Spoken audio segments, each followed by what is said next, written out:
Well, hi. Uh, it's Grandpa Ricky again, and I'm in a restaurant having a nice visit with a friend of mine. Do you mind if I use your first name? Yeah. And her name is Janelle.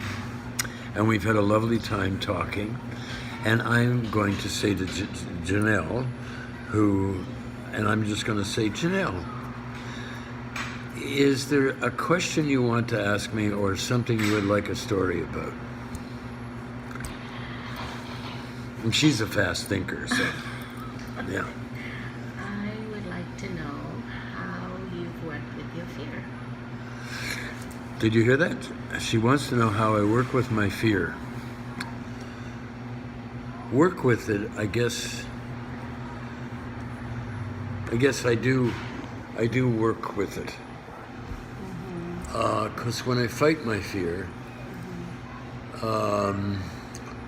it gets worse. And I think what I'm learning, finally, is to expand inside and to make room for my fear and to try to remember not to be frightened about my fear. And sometimes I have to work about being frightened about the fact that I'm frightened before I can get to it. And then, you know, a friend of mine told me the other day he didn't have any fear. And I thought, no, you have fear. Everybody has it. It's part of our radar. I'm appreciative now of my fear because it's like I watch my fear and my fear goes, pay attention to this. But then I've got to sort out, is it real? Is it the memory of another fear? Is it somebody else's fear? Is it just, I didn't get enough sleep last night? I'm hungry.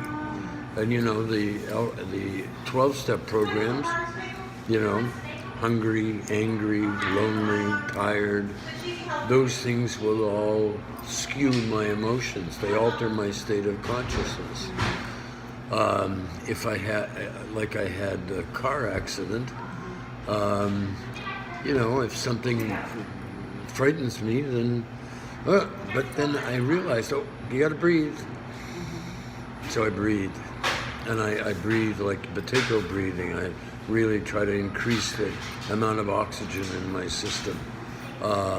And sometimes, like when I had the accident and I was so frightened, I was jumping up and down. I was shaking the fear off like a wild animal, you know. And then there's the other piece that I use a lot, Janelle, and that is I say, and this too shall pass. And you know, maybe I'll live through it, maybe I won't. Don't know. But getting, you know, freaked out and in a panic attack is only going to make it worse. Another thing that I've learned, and my friend Laurie Hammond taught me this, and that was go slow to emergencies, go slow into fear.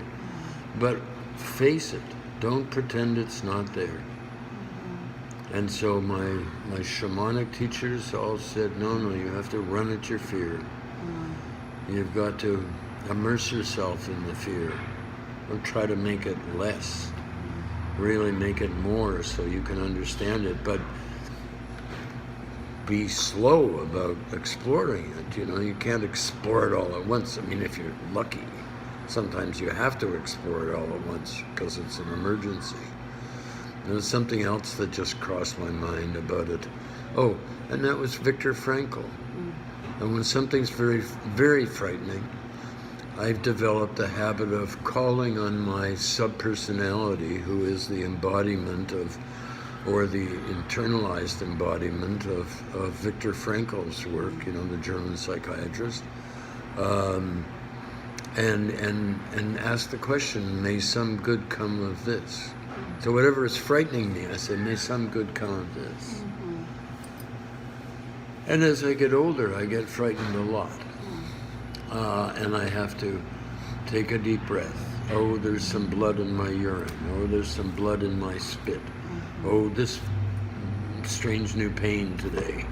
Or, oops, I forgot. My memory goes cuckoo. And I'm understanding that that's pretty well common for most people when they get older.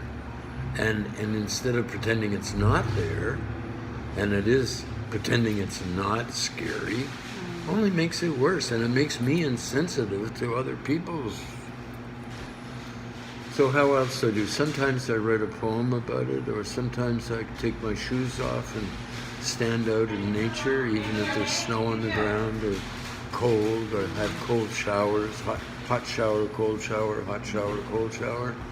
A lot of times when I've run out of spiritual energy, I get more frightened, or the frightening things are bigger, and I've learned to build spiritual energy by walking out in nature, by thinking about places that elevate my spiritual energy, like places where people have prayed together, or places where people have done nice things, or the ocean, or the forest, or and I also sometimes deal with my fear by watching funny movies and just reminding myself that there are, if I have a big fear and I can't do anything about it, like I have to go into the hospital to get an x-ray or to get some scan on a dot on my lung or a spot on my lung. Well, that's a worry. Am I going to die? Am I ready to die? Is June ready for me to die? And so I really have to take responsibility for distracting myself. And I found that having alcohol or cannabis or anything like that really doesn't help me. It may help other people. I guess that's why they have that term, some nationality, courage. You get courage from having a little alcohol. Well, that doesn't work for me. So I hope that's helped. Thank you. Yeah? Okay. Here we go.